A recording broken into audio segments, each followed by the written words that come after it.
Hare Krishna, Namaste, Chapter 9, entitled as Rajavidya Rajaguhyam.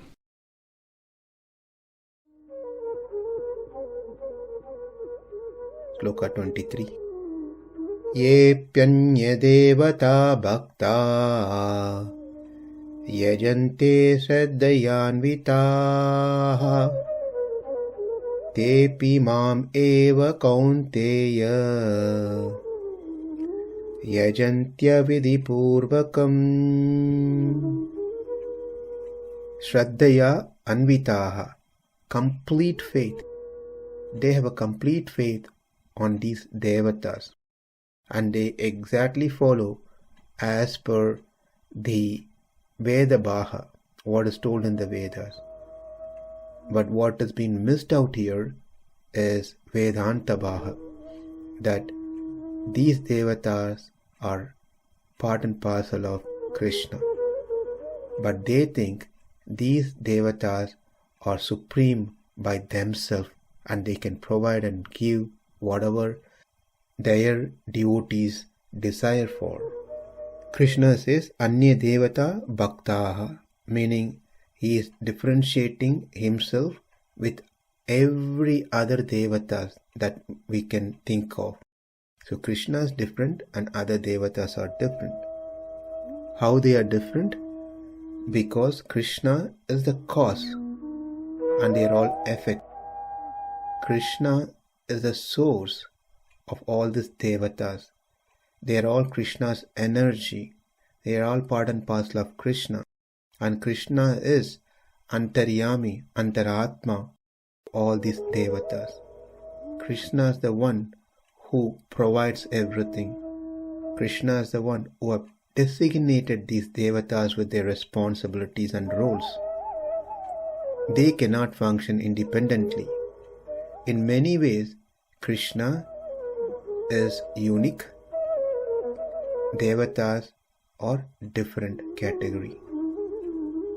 People who are versed only in the ritual portion of the Vedas will remain ignorant of this aspect.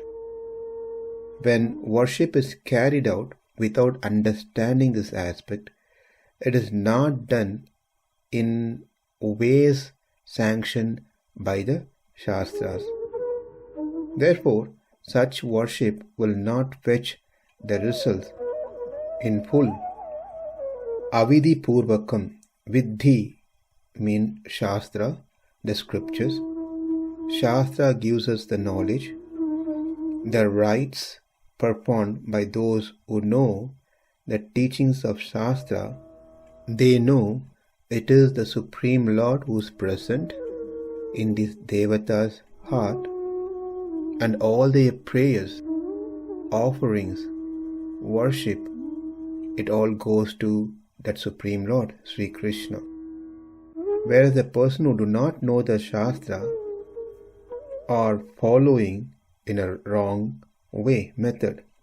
As we already saw previously, the ritual portion of the Vedas only state the Vedic ceremonies and other rites that to deal with Indra, Varuna and other gods.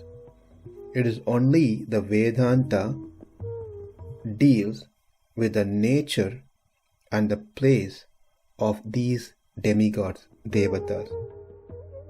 If we do not realize that these devatas are part and parcel of Krishna as stated in the Vedanta part, it means that we do not know about them as well.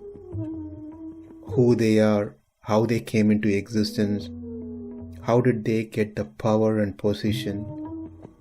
Because none of this knowledge is present for this person, he is insufficient with the knowledge.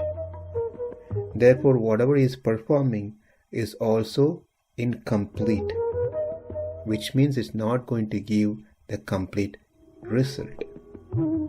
Hence it is avidhi-pūrvakam, called as a wrong way of worshipping.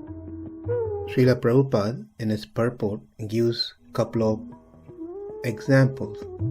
Number 1, when a man pours water on the leaves and branches, flowers of the tree without pouring on the root, he doesn't have sufficient knowledge. The simple process is that this man should simply pour water to the roots, and that water will be taken and supplied to the entire tree by the root. In the second example, there are various officers and directors, ministers, so forth in a government, but they all follow the laws that made by the government. Similarly, with these two examples, what Srila Prabhupada says is, the root is Krishna, the government is Krishna. If one satisfies Krishna, the other part of the trees, the other officers within the government, everyone is satisfied. But if we only satisfy a particular part or a person within the government, then we are missing out a bigger picture. Especially we are missing out the key and a major part of it, which is the root, which is the government, in this case Krishna. So when Krishna is satisfied, everyone is satisfied. This is what has been explained in the Shastra. Therefore, a person who doesn't have this knowledge are worshipping in a wrong way. And that is what Krishna has mentioned here in this sloka. And in the next sloka, Krishna establishes his position very clearly. anya-devatā-bhaktā yajante śraddhayānvitāḥ tepi mam eva kaunteya yajanty avidhi-pūrvakam. Namaste. Hare Krishna.